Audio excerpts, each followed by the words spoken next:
হরিনাম শুনে লাভ কি হবে? আজকে রাত্রিতে কষ্ট করে সন্ধ্যাবেলায় সিরিয়াল ছেড়ে এখানে বসতেন কেন? সন্ধ্যাবেলায় কীর্তন শুনলে লাভ কি হবে মা? সন্ধ্যাবেলায় বাড়িতে সন্ধ্যা প্রদীপ দেন আপনারা।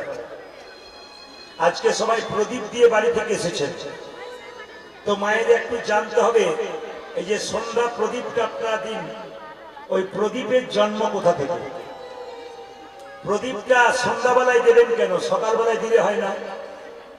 কিন্তু প্রদীপ দেওয়ার নিয়ম আপনাদেরকে বলে যাই, জানি তাই প্রদীপ দেওয়ার নিয়ম বলে যাই, ভোর 5টা থেকে সকাল 10টা পর্যন্ত, আর বিকেল 5টা থেকে সন্ধ্যে 7টা পর্যন্ত। মাথায় রাখবেন, প্রদীপ দেওয়ার প্রকৃত নিয়ম হচ্ছে ভোর 5টা থেকে সকাল 10টা, আর বিকেল 5টা থেকে সন্ধ্যে 7টা। এই প্রদীপের জন্ম কোথা থেকে? কামদেব মদন, তার বাবার নাম ছিল ব্রহ্মা। তো ব্রহ্মার অনেকগুলো ছেলে ছিল, তার মধ্যে একটি ছেলের নাম কামদেব মদন। শুনবেন মন দিয়ে আপনারা, সন্ধ্যাবেলায় যে প্রদীপ দিয়ে বাড়ি থেকে এলেন, এই প্রদীপের জন্ম কোথা থেকে এলো, কেন সন্ধ্যাবেলায় প্রদীপ দেবেন, তার তত্ত্বটুকু জেনে যান।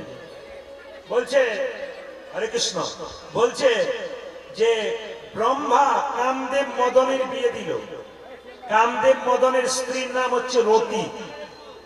কামদেব মদনের স্ত্রীর নাম হচ্ছে রতি। আচ্ছা মায়েরা, ছেলে মেয়ের বিয়ে দিলে বাবা মাকে যৌতুক দিতে হয় না? জোরে বলুন হ্যাঁ না না। তা ব্রহ্মাকে কামদেব মদন বলল, বাবা তুমি তো আমার বিয়ে দিলে, আমার স্ত্রীর নাম রতি, তা তুমি কিছু যৌতুক দেবে না? কামদেব মদনকে ব্রহ্মা বলল, আমার কাছে দেওয়ার মতো কিছু নাই, তবে 5টা বাণ আছে, আমি তোকে দিলাম। এই 5টা বাণ তুই নে, এইটাই যৌতুক। তা প্রশ্ন করলো কামদেব মদন, বাবা 5টা বাণ নিয়ে কি করব? বলছে এই 5টা বাণ তুই যাকে মারবি সে কাম বাণে জর্জরিত হয়ে কুপকাত হয়ে যাবে, সোজা হতে পারবে।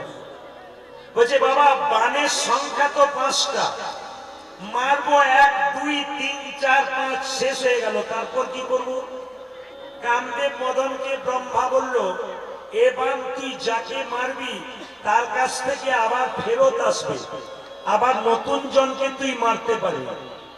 তো কামদেব মদন বলল, তাহলে যাকে মারবো সে কাম বাণে জর্জরিত হয়ে যাবে? বলছে হ্যাঁ। বলছে তাহলে এক কাজ করো, কাছে তো কেউ নাই, টেস্ট করে দেখবো, পরীক্ষা করে দেখবো, তুমি আছো, তোমাকে মেরেই দেখি। হরে কৃষ্ণ। বলছে তুমি আছো, তোমাকে মেরেই দেখি। বাবা ব্রহ্মা বলল, কামদেব আমার দেওয়া বাণ তুই আমাকে মারিস না। বলে না, আমি তোমাকেই মারবো। কামদেব মদন শুনলো না। ব্রহ্মার পাশে বাঁদিকে দাঁড়িয়ে ছিল তার মেয়ে সন্ধ্যা, দেখতে একবারে সোনার মতো গায়ের রং, অপরূপ রূপবতী সন্ধ্যা ব্রহ্মার পাশে দাঁড়িয়ে আছে। যেই না কামদেব মদন ব্রহ্মাকে বাণ মেরেছে, অমনি ব্রহ্মা সন্ধ্যার দিকে তাকিয়ে দিয়েছে কাম নয়নে। সন্ধ্যা চিৎকার করে বলছে, পিতা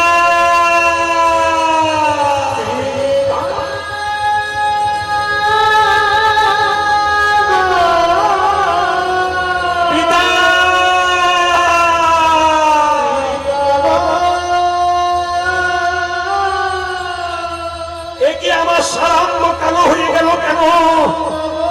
আমার সারাঙ্গ কালো হয়ে গেল কেন? তুমি আমার দিকে নজর তাকাচ্ছ কেন? সন্ধ্যার সুন্দর কাঁচা সোনার মতো গায়ের রংটা কালো হয়ে গেল। কামদেব মদন ওখান থেকে পালিয়ে গেছে। ব্রহ্মা বলল, মা দোষ আমার নয়, দোষ কামদেব মদনের। তবে সন্ধ্যা, তোকে যখন আমি নয়ন বাণ দিলাম, কাম বাণে জর্জরিত করলাম, আমি বাবা হয়ে অন্যায় করিনি, কামদেব মদন করে দিয়েছি। তবে তোকে আশীর্বাদ দিলাম, তুই যে কালো হয়ে গেলি, বিভৎস হয়ে গেলি, কুৎসিত হয়ে গেলি, তোর এই কালো রূপের অন্ধকার দূর করবে কে জানিস?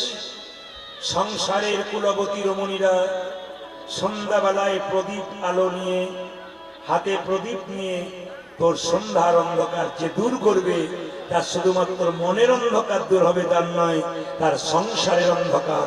নিতাই গৌর হরি বল।